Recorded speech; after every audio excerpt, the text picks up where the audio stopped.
सोमा ज्योतिर्गमय मृत्योर्मामृतं गमय।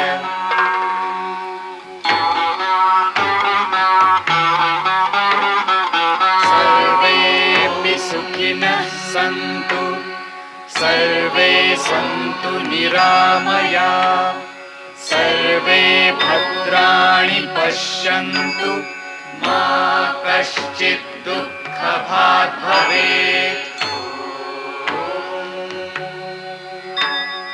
द्यौः शान्तिः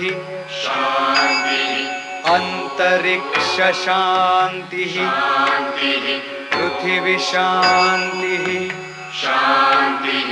आपः शान्तिः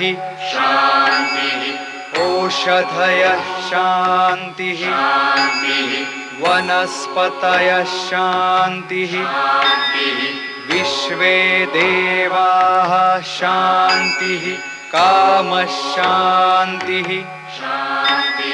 क्रोधः शान्तिः ब्रह्म शान्तिः सर्वः शान्तिः शान्तिरेव शान्तिः साम शान्तिरेधि। यतो यत समीहसे ततो नो अभयं कुरु शन्नः कुरु प्रजाभ्यो भयं न पशुभ्यः। सुशान्तिर्भवतु सुशान्तिर्भवतु सुशान्तिर्भवतु। सेनाध्यक्ष बलगुप्त राजप्रसाद की ओर जाने का प्रयास कर रहे थे कि मार्ग में उन्हें सेनापति भद्रशाल के समर्थकों ने रोका। अमात्य राक्षस सम्राट को ले चिंतित थे। ग्रैंड सम्राट मुझे अपने निकट ना पाकर क्या विचार करेंगे? सम्राट के बुलाने पर भूतपूर्व महामंत्री शक्तार सम्राट धनानंद से मिलने पहुंचे। प्रणाम सम्राट। शक्तार ग्रह शत्रुओं ने मेरे कुल मेरे स्वजनों का नाश कर दिया। सम्राट धनानंद को शक्तार व आचार्य विष्णुगुप्त के विश्वस्तों ने अप्रत्यक्ष रूप से बंदी बना नगर से बाहर निकाल दिया।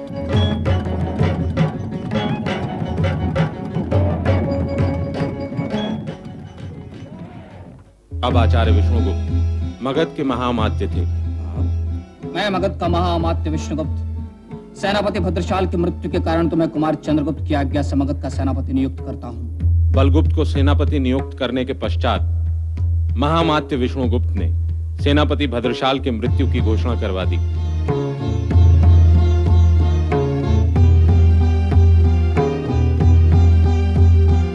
अमात्य शक्तार से मिलने पहुंचे। अपने दुष्कर्मों को नियति का नाम मत दीजिए आर्य। क्या मिला आपको मगध से द्रोह करके?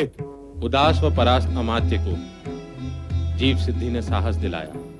स्वयं को संभालो अमात्य, तथागत अवश्य तुम्हारा कल्याण करेंगे।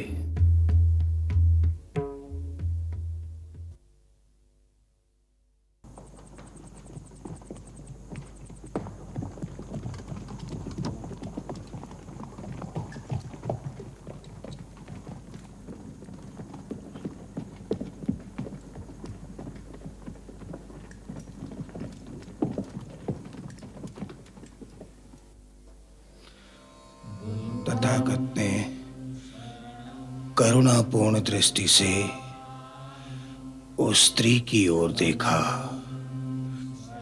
वह स्त्री रुदन करते करते तथागत से अपने मृत पुत्र को जीवन दान देने की प्रार्थना कर रही थी। तथागत उस स्त्री की असहाय अवस्था पर द्रवित हो उठे। कुछ क्षणों तक उन्होंने मौन रखा। तत्पश्चात करुणा सहानुभूति व स्नेह से उस स्त्री से कहा कि मैं तुम्हारे पुत्र को जीवन दान दे सकता हूं, यदि तुम मुझे उस घर से एक मुट्ठी अन्न ला दो जिस घर में मृत्यु न हुई हो। तथागत की वाणी सुन वह स्त्री मन में आशा की एकमात्र किरण लिए नगर के द्वार द्वार पर अपने पुत्र के प्राणों की पुनः प्राप्ति के लिए मुट्ठी भर अन्न की भिक्षा मांगने लगी। पहले ही द्वार पर उसे निराशा हाथ लगी। उसके शोकग्रस्त मन को शांति प्राप्त हो रही थी। आज उसे संसार के एक सत्य की अनुभूति हुई थी कि मृत्यु संसार का एक अपरिवर्तनीय नियम है। जिसका जन्म हुआ है उसकी मृत्यु निश्चित है, तो शोक कैसा।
जब मृत्यु जीवन के प्रवास का अंतिम चरण है,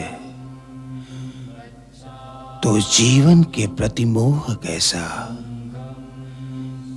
जीवन के प्रति आसक्ति कैसी, क्षण क्षण जीवन का उपभोग भोगने की तृष्णा कैसी, लालसा कैसी।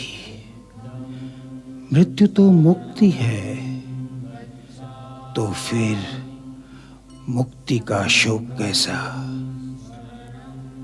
वह स्त्री भी मृत्यु के शाश्वत एवं कालातीत सत्य का बोध करने के पश्चात शोक का संवरण करने लगी।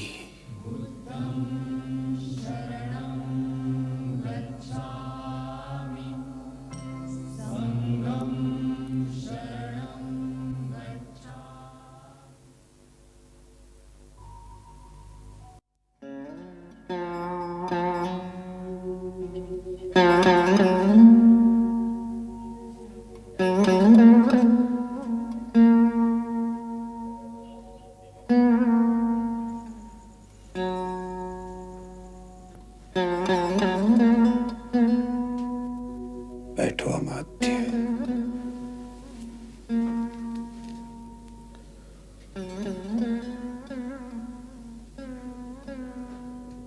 बंदे। मन अशांत है अमात्य। हाँ बंदे। गतस्य किम शोकम, जो जा चुका है उसका शोक कैसा, और शोक क्यों अमात्य? अमात्य, तुम जन जन में सम्राट को नहीं ढूंढ पा रहे हो, इसीलिए शोकग्रस्त हो, दुखी हो। बंदे, सम्राट के अभाव में मैं अपूर्ण हूं। तो अपने सम्राट को ढूंढो, पर और सम्राट न मिले तो सम्राट का निर्माण करो, यही चुनौती है। जाओ अमात्य, निर्भय होकर जाओ। जो सत्य है वो कभी क्षीण नहीं होता, इसलिए निर्भीक होकर सत्य का अनुसरण करो। जाओ अमात्य, तुम्हारे स्वजन तुम्हारी प्रतीक्षा कर रहे होंगे। प्रणाम बंदे। तथागत तुम्हारा कल्याण करे।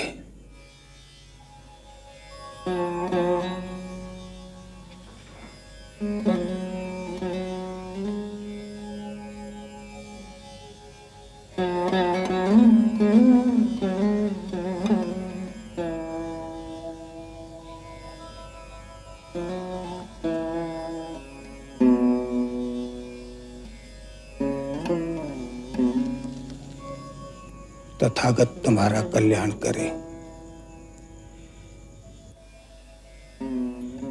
पहले तुम्हें कभी यहां नहीं देखा उपासक। क्या नाम है तुम्हारा? विष्णुगुप्त। क्या तुम वही विष्णुगुप्त हो जिसने पाटलिपुत्र में? क्या आप भी मुझे दोषी समझते हैं भदंत? मैं तो तुम्हारी पीड़ा बांटना चाहता हूं विष्णुगुप्त।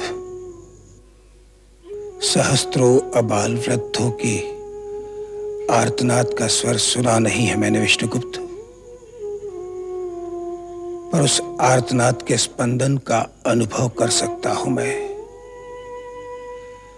वाहिक प्रदेश में मारे गए मेरे सहस्त्रों सज्जनों के रक्त के प्रवाह को देखा नहीं है मैंने, पर उनकी पीड़ा का सहभागी हूं मैं। पर तुम यहां क्या कर रहे हो? जाओ, तुम्हारा कार्य अभी तक अपूर्ण है, उसे पूर्ण करो। और जब तक तुम्हारा कार्य अपूर्ण है, तुम्हारे लिए उपासना के प्रत्येक मार्ग अवरुद्ध है। जाओ, समय नष्ट मत करो। उठो विष्णुगुप्त, तथागत तुम्हारा कल्याण करे।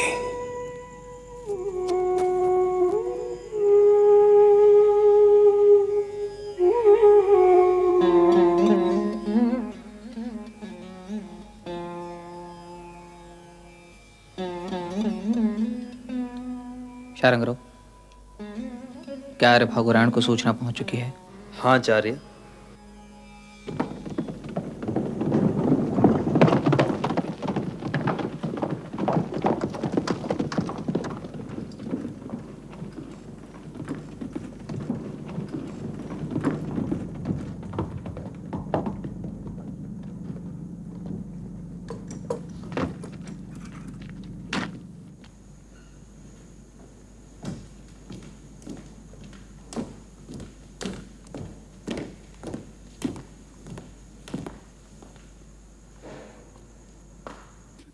महामात, प्रणाम आर्य। आप? हाँ मैं। क्या आपने मुझे यहाँ बुलाया है? हाँ आर्य। अब आप यह भी जानना चाहेंगे कि मैंने आपको यहाँ क्यों बुलाया है? नहीं।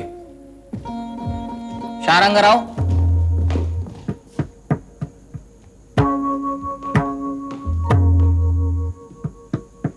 शारंगराव, आर्य भागुरायण को राजाज्ञाओं के उल्लंघन करने के दंड का स्मरण करा दो। भागुरायण, यह मेरा शिष्य शारंगराव है। यह तुम्हें अपने उत्तरदायित्व का स्मरण करा देगा। किस अधिकार से आप ये दृष्टता करने का साहस कर सकते हैं आचार्य? क्या तुम्हारे पास यह जानने का समय है? क्या चाहते हैं आप? तुम्हारे किस प्रश्न का उत्तर पहले दूं आर्य भागुरायण? मुझे आपके उत्तरों में रुचि नहीं है। मैं जानता हूं। यदि तुम मेरे उत्तरों से अनभिज्ञ होते तो तुम मेरे कार्य के लिए भी अयोग्य होते। तुम्हारे इसी कौशल के कारण ही तो मैंने तुम्हें अपने कार्य के योग्य समझा है। क्या मैं कार्य जान सकता हूं? कार्य भी और अधिकार भी।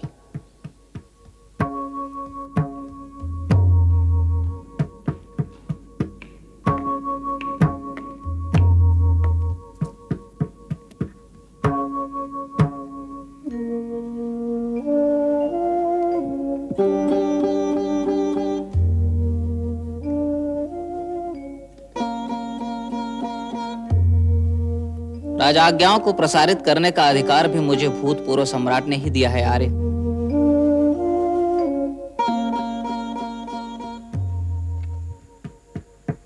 सम्राट कहां है? यह जानने का तुम्हें अधिकार नहीं है आर्य।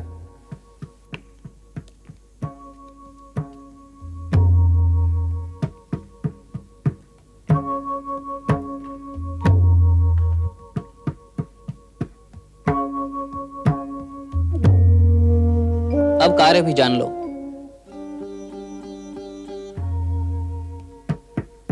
जैसा कि तुम जानते ही होगे कि सेनापति भद्रशाल, कुमार सुकेश, कुमार सुतनु इत्यादि रहस्यमय स्थितियों में स्वर्ग को प्राप्त हुए। उन रहस्यमय स्थितियों एवं मृत्यु के कारणों को प्रजा को सूचित करना व्यवस्था का नैतिक कर्तव्य है। इसलिए व्यवस्था ने दिवंगत आत्माओं की मृत्यु के पूर्व घटित समस्त घटनाओं का प्रत्यक्षदर्शियों से विवरण प्राप्त करने का निर्णय किया है, ताकि स्वर्गस्थ आत्माओं की हत्या के लिए दोषी व्यक्तियों को दंडित किया जा सके। यह दायित्व मैं तुम्हें सौंप रहा हूं। मैं स्वयं को इस दायित्व के लिए उपयुक्त नहीं समझता आर्य। सरल प्रकृति पुरुष विनय पूर्वक यही कहते हैं आर्य। पर तुम्हारी योग्यता अयोग्यता के निर्णय करने का अधिकार तुम्हारे पास नहीं है। वह तो व्यवस्था कर चुकी है। अब तुम्हारे पास व्यवस्था के निर्णय को स्वीकार अथवा अस्वीकार करने का अधिकार मात्र है। व्यवस्था तुम्हें विचार करने के लिए कुछ समय दे सकती है आर्य भागुरायण। आर्य? तुम जा सकते हो आर्य भागुरायण, पर अपने हितैषियों से परामर्श व विचार कर मुझे सूचित करना। प्रणाम।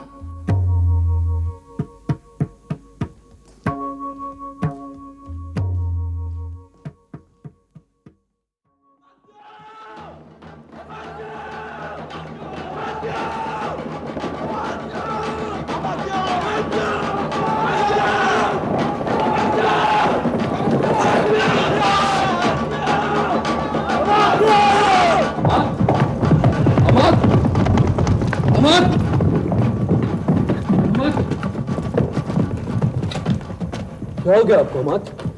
कब से आपको पुकार रहा हूं। क्या बात है अमात?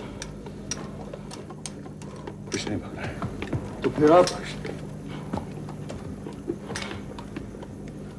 चलिए अमात, घर चलें। चलिए अमात।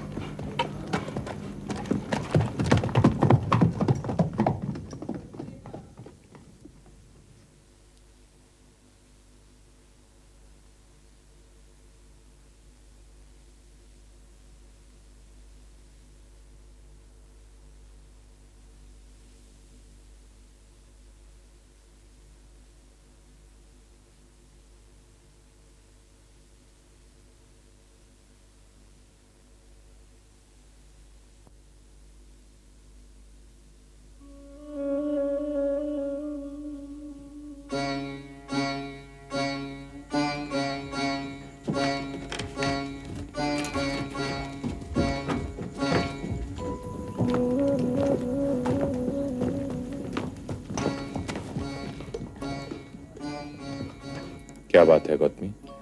स्वामी, भगुरायण मेरे विश्वास पात्र हैं। स्वामी राजकीय सेवक आपको ढूंढ रहे हैं। संभव है मात। एक पत्र भी।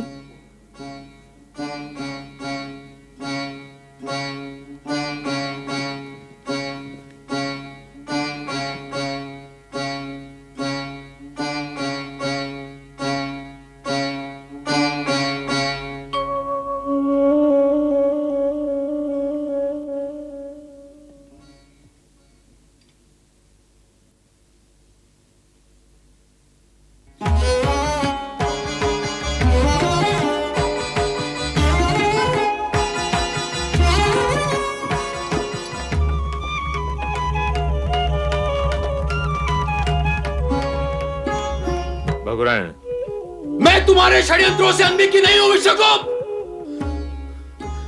अमात, आप शीघ्र ही पाटलिपुत्र का त्याग कर दीजिए। यहां आपका जीवन सुरक्षित नहीं है।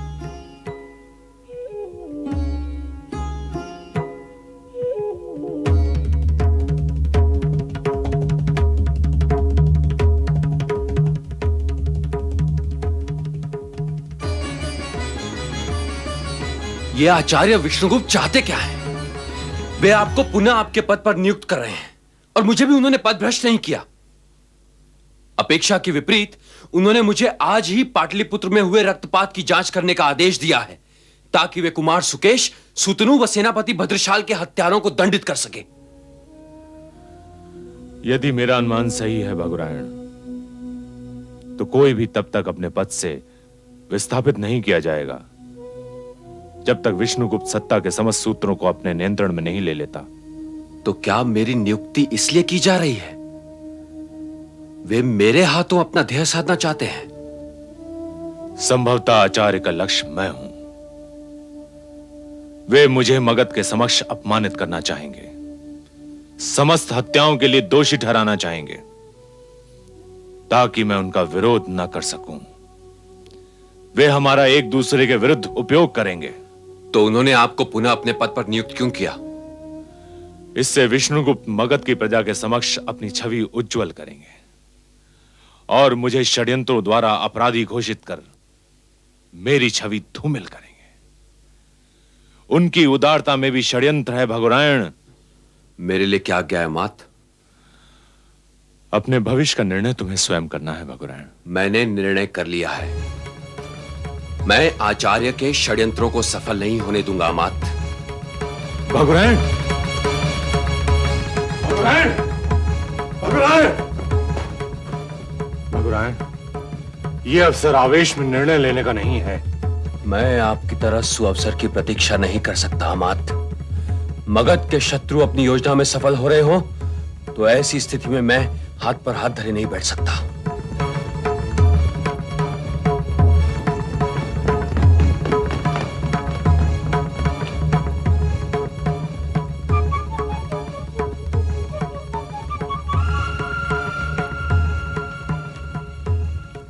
स्वामी, स्वामी उसे रोकिए। मैं जानती हूं कि मैं भयभीत हूं, अपने लिए, आपके लिए, पर मेरे भय से मगध की सुरक्षा अधिक महत्वपूर्ण है। यदि प्रत्येक मगधनिष्ठ भगुरायण की तरह आत्मघात का मार्ग चुनने लगा तो मगध अपनी सुरक्षा कैसे कर पाएगा? जय स्वामी, मेरी परवाह मत कीजिए।